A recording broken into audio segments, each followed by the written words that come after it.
A primeira delas é o isolamento social. E o isolamento social, ele pode vir tanto como causa quanto como fator, tá certo?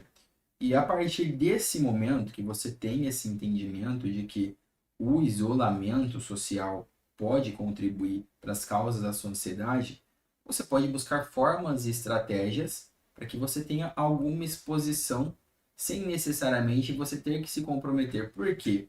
Eu entendo que a pessoa que sofre com sintomas de ansiedade é uma pessoa que ela realmente ela pode ter um pouco mais de dificuldade para interagir socialmente, ela pode realmente querer escolher os tipos de interações que ela vai ter, os tipos de situações às quais ela vai se expor. Então, a dica aqui fica justamente nisso, em você buscar uma estratégia, bolar uma estratégia para que você não fique sozinho, não fique sozinha, certo? Para que você tenha encontro com amizades, para que você veja a tua família, para que você tenha momentos de qualidade com seu parceiro, com seus filhos. E por que eu falo isso? Nunca estivemos tão sós numa sociedade tão conectada. Já parou para pensar nisso? Que boa parte das pessoas, comenta, dá like, segue, faz as coisas aqui no celular ou no computador, mas e no ao vivo? Quando eu estou falando aqui de você evitar o isolamento social, eu estou falando da vida ao vivo, tá bom? Eu estou falando dos encontros reais, que você consegue ter uma conversa, que você consegue olhar para outra pessoa, entendeu? Então, isso hoje é muito importante, porque a gente vive em um mundo extremamente conectado, mas ao mesmo tempo em um mundo extremamente solitário para várias pessoas. E para quem tem ansiedade, isso daí acaba contribuindo para o aumento de sintomas, essa solidão, tá certo?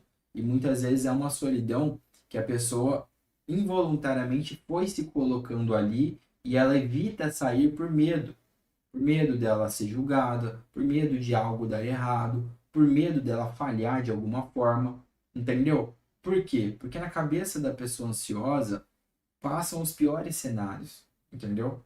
Então, toda vez que eu tenho uma situação colocada à minha frente, então acontece o caminho um, o caminho 2, tem vários caminhos possíveis. Mas na cabeça da pessoa que sofre com sintomas de ansiedade, ela vai sempre imaginar como real o pior caminho, o pior desfecho. Porque é isso que passa na cabeça dela. E aquilo gera medo, aquilo gera mais ansiedade, entendeu? E fica um ciclo difícil de ser rompido. Então, por isso que é importante você que tem sintomas de ansiedade buscar aos poucos, tá? Não estou falando para você virar sua vida de cabeça para baixo de uma hora para outra, nem tem como isso, porque eu sei o quanto é difícil para quem sofre com ansiedade, tá certo? Mas aos poucos escolher situações para você se expor socialmente. E às vezes, se expor socialmente não é se colocar no meio de uma aglomeração, não é se colocar para dar uma aula em público, não é fazer um discurso. Às vezes, é simplesmente você conversar com alguém da tua própria família, uma própria amizade que você já tem há muito tempo, mas estar presente ali, entendeu? Prestar atenção, você de fato estar interagindo, não ficar no celular a todo momento, entendeu? Até às vezes deixa o celular longe, tá certo? Porque você consegue ter ali aqueles minutos no qual você realmente aproveita, no qual você realmente entende o que está se passando, entende? Então, isso é importante, tá certo? Se você hoje está sofrendo com sintomas de ansiedade, você percebe que está mais solitário, que está mais solitária, que está evitando contato com as outras pessoas, tá certo? Então, busque aquele contato, aquele primeiro contato pontual com alguém que seja mais da sua confiança, com aquela pessoa que você se sente um pouco mais à vontade. Eu garanto que isso por si só já vai ajudar bastante a diminuir aquele ápice dos sintomas, tá certo? O segundo comportamento, eu oriento a pessoa que tem ansiedade a evitá-lo, autocrítica excessiva. E não adianta vir com aquela conversa de perfeccionismo. Isso não cola, tá bom? E eu sei que o ansioso, que é ansiosa, tende a ser uma pessoa muito crítica com ele mesmo, com ela mesma. Então, qualquer coisa é motivo para se colocar numa posição de que, ou eu não mereço, ou as pessoas vão me julgar, ou eu tô fazendo de forma errada, ou tem alguém melhor do que eu. Então, são inúmeras crenças que elas vão sendo empilhadas de forma negativa e a pessoa ela passa a perder confiança nela mesma. Ela passa a ficar com medo de tomar atitudes. Ela passa a deixar oportunidades de lado. Tudo porque ela tem dentro da cabeça dela, ó, presta atenção nisso que isso é importante. Ela tem dentro da cabeça dela uma autocrítica excessiva.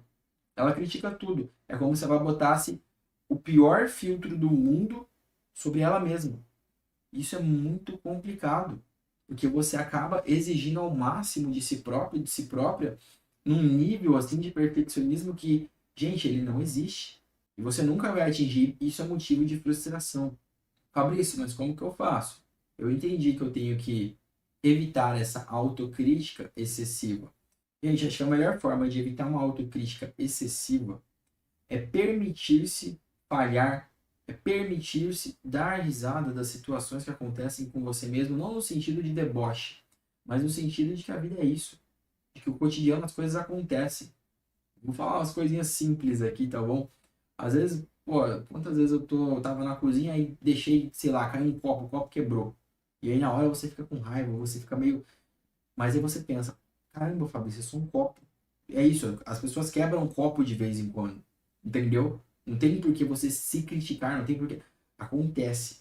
E aí, beleza, pode até refletir, ah, o copo quebrou por falta de atenção, foi um acidente mesmo, eu fiz uma coisa que não deveria estar fazendo. Tudo bem, você pode até entrar nessa seara aí. Mas a grande questão aqui é não ficar remoendo demais aquilo. Entendeu? Ah, porque alguém falou mal de mim. O problema é dela, o problema é dele, da pessoa que falou mal de você. A coisa que ela falou, ela tem razão naquilo que ela falou? Se tiver, beleza, tenta melhorar, tenta ser uma pessoa melhor, mas não carrega aquilo, sabe? Não coloca aquilo pra dentro do teu coração, porque não vai te ajudar, não vai te auxiliar nesse sentido. Então, tudo que for uma autocrítica excessiva, sem fundamento, que não tem porquê nem pra quê, vai desapegando. Isso você não vai fazer de uma hora para outra, né? Assim, ah, beleza, Fabrício falou, eu vou me tornar uma pessoa menos autocrítica. Mas só de você ter isso instalado aqui na tua cabeça, que esse é um padrão importante, você já vai melhorar bastante, porque justamente se você não tem isso dentro do seu radar, aí não adianta. Mas a partir do momento que isso tá na sua frente, que isso tá ali como algo, como um objetivo, você passa a ter comportamentos e atitudes congruentes com aquilo. E a partir desse momento que os seus comportamentos, que as suas atitudes, que as suas palavras, elas convergem com aquilo que você sabe que é real, que vai te auxiliar, que vai te ajudar a diminuir os sintomas da tua ansiedade, poxa, você vai viver aquilo cada vez mais. Entendeu? Isso é muito importante porque são pequenos comportamentos, são pequenas nuances, mas conforme com o passar dos dias, das semanas, dos meses, dos anos, você for empilhando cada uma daquelas coisas, você passa simplesmente a viver aquilo no automático, da melhor forma possível. E eu cito até um exemplo que é justamente isso de eu gravar live. Eu vim aqui na frente de uma câmera. Hoje isso é até natural para mim. Eu consigo vir aqui, olhar aqui para as lentes, porque eu sei que tem você aí do outro lado, tá bom?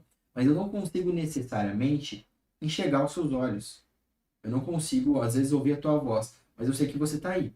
Eu leio os nomes das pessoas que entram, eu leio o nome das pessoas que comentam aqui, então eu sei que tem gente aí do outro lado. Mas você entende que não é tão intuitivo eu manter essa conversa? Porque quando eu olho para uma lente, e isso eu treinei. A primeira vez que eu fiz uma live, eu travava, eu ficava, cara, que estranho. Eu não conseguia falar de forma fluida. E hoje eu tô aqui, eu tô com a garganta meio ruim, e ainda assim eu consigo manter essa conversa, de certa forma, bilateral, porque aqui eu falo, mas tem alguém me escutando, alguém entendendo. Então a gente tem que ter clareza no que a gente fala e naquilo que a gente transmite. Então, da mesma forma, a gente tem que ter clareza nas coisas que a gente evita. Tudo bem? Então eu falei sobre evitar o isolamento social. Eu falei sobre evitar uma conduta de autocrítica excessiva. Porque todos esses são comportamentos que eles te cobram. Eles te cobram com sintomas ansiosos, eles te cobram com pensamentos acelerados, eles te cobram com sono ruim, sabe? E todas essas cobranças, cada vez mais, elas vão minando a sua qualidade de vida. E é por isso que você tem que entender de uma vez por todas que é preciso diminuir os sintomas de ansiedade, não porque os sintomas me incomodam, mas porque os sintomas te impedem de viver uma vida plena de fato.